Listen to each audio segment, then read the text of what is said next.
देश को आत्मनिर्भर प्रगति के पथ पर एवं आर्थिक रूप से मजबूती प्रदान करने में भारतीय रेलवे का कुछ अलग ही महत्व है।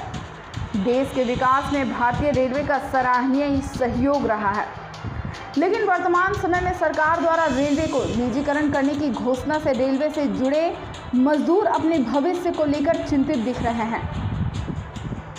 बोकारो में दक्षिण पूर्व रेलवे के भारतीय मजदूर संघ यूनियन के महामंत्री पवन कुमार ने भारत सरकार द्वारा जारी की गई नई नीति के अंतर्गत निजीकरण करने का विरोध किया है।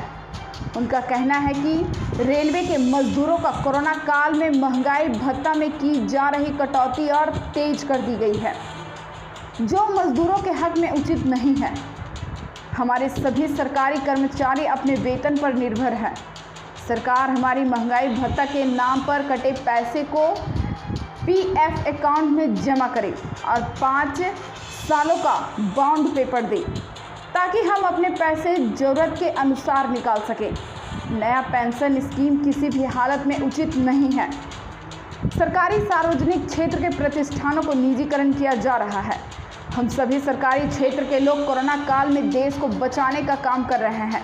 रेलवे के निजीकरण से गरीब लोगों को रेल यात्रा करना दुर्लभ हो जाएगा। सरकारी क्षेत्र के प्रतिष्ठानों को सरकार को बचाना चाहिए। हम अपनी मांगों एवं समस्याओं को लेकर इसके पहले भी आंदोलन करते रहे हैं।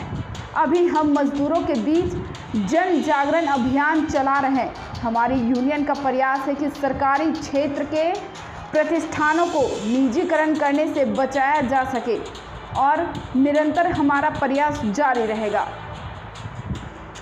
आइए देखते हैं महामंत्री बीएमएस दक्षिण पूर्व रेलवे बोकारो के पवन कुमार क्या कहते हैं। मैं पवन कुमार, महामंत्री दक्षिण पूर्व रेलवे मजदूर संघ। क्या समस्याएं हैं मजदूरों के बीच में और अभी वर्तमान में मजदूरों का जो प्रमुख समस्या है, एक तो यह है कि सरकारी कर्मचारियों का कोरोना काल में जो संकट आया है उससे निपटने के लिए पैसा कटौती के नाम पर, एक्सपेंडिचर कंट्रोल के नाम पर भारत सरकार महंगाई भत्ता को फ्रीज कर दिया है, जबकि ये कहीं से भी उचित नहीं है। हमारे सरकारी कर्मचारी का जो पूरा सपना है, पूरा परिवार है, सिर्फ और सिर्फ हमारे वेतन पर निर्भर है।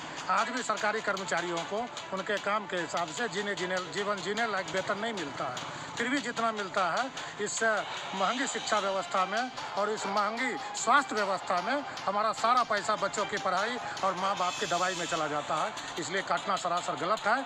सरकार को यदि ऐसे मौके पर पैसे की ज़रूरत थी तो हमारे संगठनों से बातचीत करके इसका रास्ता निकालना चाहिए था।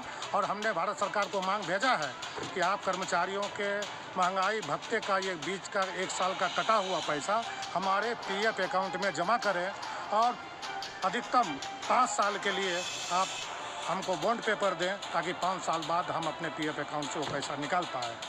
दूसरी बड़ी समस्या एक रेलवे के अंदर में भी खड़ी हो गई है, क्योंकि अभी इस रेलवे के अंदर में युवा कर्मचारी की संख्या काफ़ी बड़ी है और 1/1/2004 से भारत सरकार ने पुरानी पेंशन स्कीम को समाप्त कर दिया है। उस समय तो ये प्रभाव ज़्यादा दिखने में नहीं आया, इसलिए कि उस समय मुश्किल से 4-5% कर्मचारी नए भर्ती हुए थे।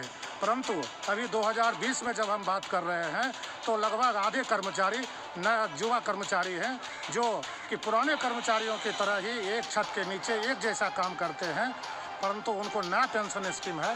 नया पेंशन स्कीम किसी भी हालत में इस देश के नागरिकों के लिए सही नहीं है।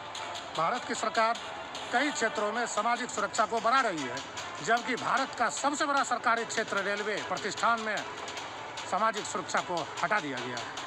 इसलिए यह देश के नागरिकों के साथ भी धोखा है। वर्तमान समय में यह भारत सरकार का यह प्रयास है कि 1991 में जो वित्त मंत्री मनमोहन सिंह जी ने नई आर्थिक नीति लाया था, उसी को बड़ी तेज़ी से आगे बढ़ाते हुए सरकारी क्षेत्रों को और सार्वजनिक क्षेत्र के प्रतिष्ठानों को निगमीकरण कर रही है, निजीकरण की ओर कदम बढ़ा रही है। कि किसी भी तरह से ना अपने देश के नागरिकों के हित में है, ना अपने देश की जनता के हित में है। क्योंकि जब सारा काम ठेके के अंदर चला जाएगा, 8,000 10,000 वेतन के अंदर चला जाएगा तो फिर इस समाज का पूरी व्यवस्था गड़बड़ हो जाएगा।